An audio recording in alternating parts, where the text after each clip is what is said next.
என்னப்பா ரெடியா? ரெக்கார்ட் பண்ணிக்க. ஸோ ஹலோ ஃப்ரெண்ட்ஸ், நேற்று பார்த்தீங்கன்னா வந்துட்டு நம்ம பிக் பாஸ் சீசன் 9 தமிழில் வந்து நம்ம விஜய் சேதுபதி வந்து பேசியிருப்பார். நேற்று வந்து நம்ம சொன்ன மாதிரியே வந்து திவாகர் வந்து எலிமினேட் ஆகிட்டார்.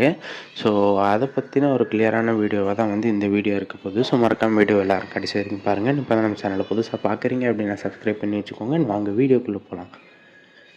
ஸோ இப்போ பார்த்தீங்கன்னா வந்துட்டு எல்லாருமே வந்து சொன்ன விஷயம் என்ன அப்படின்னு பார்த்தீங்கன்னா, பிரவீனோட எவிக்ஷன் வந்து ஒரு அன்ஃபேர் எவிக்ஷன்னு, நம்ம திவாகர் வந்து எப்போவே போயிருக்கணும் அப்படின்னு வந்து சொல்லப்பட்டிருந்துச்சு. கரெக்டு தான். ஆனாலுமே வந்து நம்ம திவாகர் வந்து என்ன தான் வந்து உள்ளே இருக்கிறவங்களோட தப்பாகவே கேம் ஆடி இருந்தாலுமே, பட் நேற்று வந்து நடந்தது வந்து அந்த அளவுக்கு வந்து ஒரு ஒரு ஒரு எப்படி சொல்கிறதுனா, ஒரு ரொம்பவுமே எமோஷ்னலான விஷயங்களாக நடந்துருந்துச்சு. அண்ட் யாருக்குமே வந்து அந்த அளவுக்கு நடக்கலை.